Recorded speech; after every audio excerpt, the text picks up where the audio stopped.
Shalom, shalom bien-aimés, partout que vous nous suivez. Par la grâce de Dieu, je suis venu vous parler de la part de Dieu et je bénis Dieu pour ce temps. D'ailleurs, là où vous êtes, si vous êtes au salon, aux chambres, dans votre véranda, je ne sais pas, peut-être dans la voiture ou au marché, je prie que le bon Dieu vous bénisse là où vous êtes. Je suis le Bishop Charles Motondo, évêque Charles Motondo. Je suis un prophète de l'Éternel. Je parle de la part de Dieu et aujourd'hui, j'ai un thème que je vais partager ensemble avec nous. Prions d'abord pour qu'on soit dans une même idée et puis dans une même chemin pour qu'on puisse se comprendre, pour que ce que je vais vous communiquer et qu'il soit bien réussi dans votre cœur et que le diable n'aille aucune puissance d'interrompre ou de bloquer ce que Dieu a prévu pour aujourd'hui. Tendre Père, je bénis ton nom, je prie, Seigneur, ce matin, pour élever ton nom, pour glorifier ton nom, toi qui as permis que je sois en contact avec mes bien-aimés qui me regardent, Seigneur, au travers tous les moyens de réseaux sociaux ainsi que la télévision, même dans leur maison. Je prie à ce que le Saint-Esprit soit au centre de ce que nous allons partager en ces lieux. Et que ces thèmes motivent quelqu'un, changent la vie de quelqu'un, Père, que l'aide du Saint-Esprit nous amène, Seigneur mon Dieu, mon roi, à comprendre ce message et que ce message libère ceux qui ont été bloqués, ceux qui ont été liés dans la déclaration satanique et la puissance du Saint-Esprit puisse, oh mon Dieu, mon roi, nous délivrer dans toutes ces choses. Et nous voulons que les sangs de Jésus viennent en aide pour nous purifier, nous laver dans toutes choses, Seigneur, qui peut être comme blocage dans notre bénédiction. Ce jour est béni et cette prédication est bénie car ça viendra de ta bouche. Utilise-moi pour ton peuple. Bénis tout le monde qui me suit et bénis leur maison dans le nom de Jésus. Nous avons ainsi prié, nous disons Amen. Là où tu es connecté.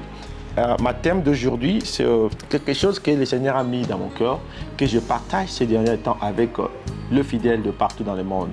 Entre les fidèles de nos églises qui sont un peu partout, que Dieu nous a donné la grâce d'avoir l'église. Je suis encore une fois de plus le bishop Charles Motondo, l'évêque Charles Motondo. Je suis le prophète de l'Éternel. Je suis le responsable, de l'église Grace Faith Ministry qui est en anglais simplement dire ministère de grâce et foi. Et l'extension Royaume de vainqueurs ici à Kinshasa. C'est une grande communauté que Dieu est en train de nous bénir par la grâce de Dieu. Ce message, c'est en français. On va essayer de mettre certaines choses en anglais pour qu'on puisse, n'est-ce pas, communiquer avec nos églises et nos fidèles aussi qui parlent anglais. Parce que tous nos programmes, c'est beaucoup plus en anglais. Mais aujourd'hui, Dieu m'a fait grâce que je puisse venir vous parler de la part du Seigneur. Je vais parler de la malédiction. Donc, aujourd'hui, on va parler de la malédiction. Alors, malédiction en général, il y a beaucoup de choses que je vais parler si je commence à parler sur la malédiction. Mais il y a un certain... le sujet, il y a un petit sujet sur la malédiction qui est le grand thème que j'ai mis à côté. Je vais partager avec vous. C'est parler de le sous-titre, c'est ce que je voulais dire. Je vais parler des malédictions prononcées. Malédiction prononcée. Alors, si je vais parler sur la malédiction prononcée, je veux que vous comprenez, on va entrer dans la parole de Dieu petit à petit. Le Saint-Esprit va nous aider à comprendre cela petit à petit. Alors, je commençais très slow et très lent, je voulais dire, et bientôt je vais remonter selon ce que l'Esprit de Dieu va comme l'Esprit de Dieu va nous conduire. En commençant par le verset 18 du livre de Proverbes, chapitre 18, je veux que nous lisons ensemble. Ça, c'est une fondation que je mets sur la parole. 21, verset 21, le verset, d'où le chapitre est 18 du livre de Proverbes. Attends, je vais aller rapidement prendre le livre de Proverbes. Gloire soit rendue à Dieu. Et la vie et la mort et le pouvoir de la langue. Là, je traduis directement parce que là, je lis en anglais. La mort et la vie et le pouvoir de la langue. Je vais déjà avoir ma Bible en français pour que je ne sois pas encore confuse. Pendant que j'installe la Bible de l'anglais.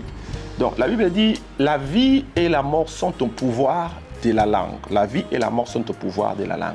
Alors parlons d'abord de ce verset avant qu'on aille un peu plus loin. La vie et la mort est au pouvoir de la langue. La langue que tu vois, le petit langue que tu vois, a ce pouvoir-là de produire la vie, et ce même petit langue-là a ce pouvoir de produire la mort. Alors, quels sont ces pouvoirs? Quel est ce pouvoir-là qui est dans notre langue qui produisent la vie ou la mort? Je veux d'abord que vous sachiez une chose. Ici, lorsqu'on parle de la langue ne peut rien si tu ne fais pas les mouvements. Alors, lorsque ce qui sort de ta bouche, c'est les paroles. Alors, ces paroles est, n'est-ce pas, formulées par ta langue. Donc, si tu n'as pas les langues, donc, tu n'as pas la langue, tu ne peux pas faire sortir les paroles comme celle-ci. C'est pour cela, vous voyez, il y a des gens qui... nous avons de muets, les gens qui ne peuvent pas parler. Ils ont la difficulté de bouger leur langue pour produire les paroles que je produis. C'est la langue qui nous permet à produire ces sons que vous attendez, la parole que vous attendez, et puis le forme ou le fond de ces paroles. C'est pour cela que la Bible dit, donc, c'est le pouvoir de la langue, c'est ça qui produit la mort ou la vie. Rentrons dans ça et rapidement pour comprendre pourquoi la Bible dit ça. La Bible dit au commencement, la terre était informe, vide. Dieu a vu qu'il n'y avait rien. Dieu n'a pas touché. Dieu n'a pas bougé ses yeux ou il n'a pas frappé ses oreilles. Dieu a parlé. Donc, aussitôt que Dieu a parlé, il a dit que la lumière soit. Et il y a eu la lumière automatiquement. Tout ce que Dieu a créé, il a créé au travers la parole. Donc Dieu a influencé sa parole et cette parole est allée germer, est allée créer, est allée faire de nous ce que nous voyons aujourd'hui. Alors, cette parole créative de la part de Dieu a créé toutes choses. Donc, comme Dieu l'avait utilisée pour construire, et cette parole a construit. Alors, si Dieu voulait utiliser cette parole pour détruire, cette parole allait aussi détruire. Donc, cette parole, ce qui sort dans nos vies, dans nos bouches, dépendront seulement de nous, qui sont l'auteur de nos pensées, l'auteur de nos idées, et animés par nos sentiments ou animés par nos passions, ce que nous voulons produire. Si tu veux produire la mort, tu produiras la mort. Si tu veux produire la vie, tu produiras la vie. Donc, la parole a cette puissance-là, la parole. Parce que lorsqu'on parle de la langue, je veux que tu comprends directement, on parle de la parole qui sort de ta bouche. Alors, c'est la langue qui permet à l'homme de faire sortir le parole. Alors, ces paroles-là, la Bible dit, il y a la puissance dans la parole qui sort de ta bouche. Toutes ces paroles qui sortent de ta bouche peuvent créer ou détruire, peuvent produire positivement ou négativement, dépendront de ce que toi tu penses et ce que tu veux créer. Alors, la vie d'un homme, l'homme il est aussi maître de sa vie parce qu'il a la parole. Il peut déclarer des mauvaises choses ou il peut déclarer des bonnes choses. Donc, je voulais commencer par là pour que vous compreniez que si tu n'utilises pas ta bouche positivement, alors le résultat de ce que tu utilises, ça sera mauvais. Si tu utilises ta bouche négativement à injurier ou à faire des choses ou à parler des choses négatives contre toi, ta destinée, contre ta famille, contre les autres personnes, il y aura l'implication. L'implication sera mauvaise, le retour sera mauvais. Alors si tu l'utilises positivement, vous aurez aussi le positif réponse, les réponses positives. Alors le pouvoir de la vie et la mort est dans ta langue, dans ta parole. Alors ici, je parlais sur la malédiction et la malédiction prononcée. Pourquoi la malédiction prononcée? Parce que, premièrement, la malédiction, c'est une fait de... c'est comme une punition. C'est une... disons quoi? Une souhait du mal. Donc, c'est quelque chose que quelqu'un... souhaite, donc, du mal à quelqu'un. Quelqu'un qui a l'intention de faire du mal à quelqu'un, il va souhaiter cette personne-là de mauvaises choses ou maudire la personne. Le fait, voilà ce que je voulais dire, donc le fait de malédiction, c'est le fait de maudire quelqu'un ou le fait de souhaiter mal à quelqu'un, ça c'est la malédiction. Alors maintenant, si je dis la malédiction, il n'y a pas la malédiction sans avoir être prononcée. Donc, pour arriver d'abord à la malédiction, il faut que quelqu'un prononce cette malédiction. Alors, pour que la malédiction devienne malédiction, il faut qu'il y ait de paroles prononcées par quelqu'un. Là, je parle sur la malédiction prononcée. Alors, il faut que quelqu'un prononce des malédictions, des mauvaises choses sur toi. Là, automatiquement, il y a la malédiction qui va venir sur la personne. Qu'est-ce que la personne utilise? Il utilise la bouche, il utilise la langue pour parler du mal à quelqu'un. C'est à ce moment-là, ce mal est devenir le malédiction. Avec l'intention de te ruiner, de te faire du mal, avec l'intention de te faire souffrir, avec l'intention de te voir mourir, avec l'intention de te voir puni, de te voir pleureux. Donc son souhait est de te faire détruire.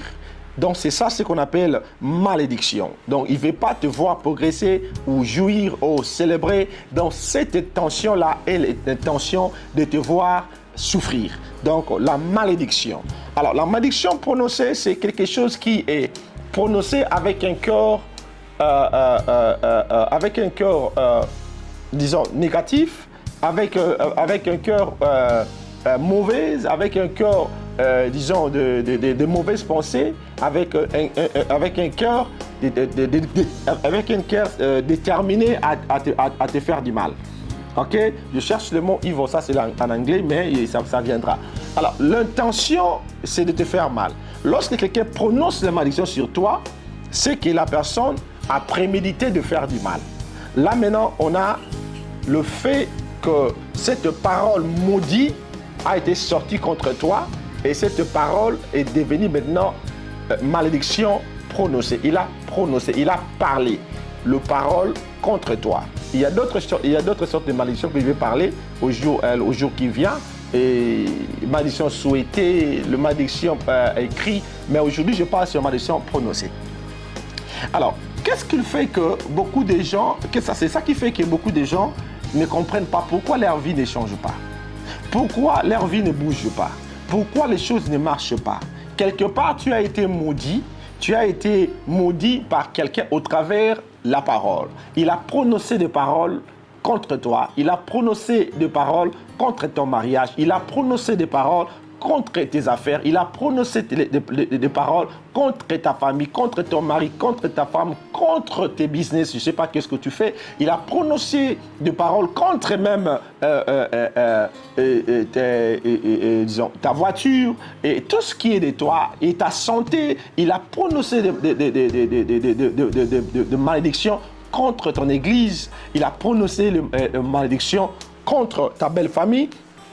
Alors, là maintenant, je veux que vous compreniez que si quelqu'un te maudisse, il y a beaucoup d'effets, il y a beaucoup de choses que je vais parler sur ça. Si quelqu'un te maudisse, premièrement, tu vas savoir, quelqu'un peut te maudire parce que tu l'as fait du mal. Quelqu'un peut te maudire parce que tu ne lui as pas fait du mal. Quelqu'un peut te maudire, peut prononcer des malédictions sur toi parce que tu as eu quelque chose et tu ne devais pas retourner, ou peut-être il t'a endetté et tu as refusé de payer. Quelqu'un peut prononcer la malédiction sur toi parce qu'il est, en d'autres termes, supérieur à certaines dimensions que je vais expliquer ici. Alors, la malédiction, quand est-ce que la malédiction prononcée peut t'affecter? La malédiction prononcée peut t'affecter lorsque tu es premièrement coupable.